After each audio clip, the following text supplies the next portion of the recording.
Растот на платите, трошењето на домакинствата и градежништвото главни двигатели на БДП, кој според статистиката во првиот квартал годинава е за 3% повисок од лани.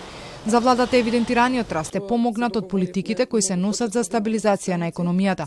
Познавачите пак сметаат дека треба да се има предвид дека споредбата се прави со период кога почнале подготовките и за изборите лани, кога вообичаено економијата на некој начин забавува. Мораме да имаме предвид дека се споредуваме со квартал од 2024 година, кога всушност почна предизборните активности, односно системот веќе беше и доведен во онаа изборна, еве да не употребам друг збор, ама летаргија, односно неработење на системот пред избори. Така што прво имаме пониска основа на која што се споредуваме.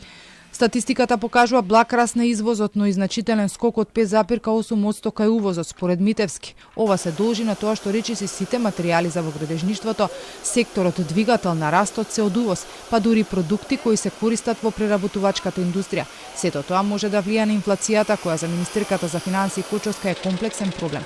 Тврди дека нема да оди нагоре, но како ќе се делува да нема скок, се уште се разгледувале опции. Вториот момент, кој што мене многу повеќе ме загрижува, тоа е дека просечната плата и понатамо ќе расте првен поради тоа што нема доволно работна сила и компаниите во приватниот сектор имаат проблем со ова. Експертите пак сметаат дека освен платите, голема опасност за скок на инфлацијата си економските оператори.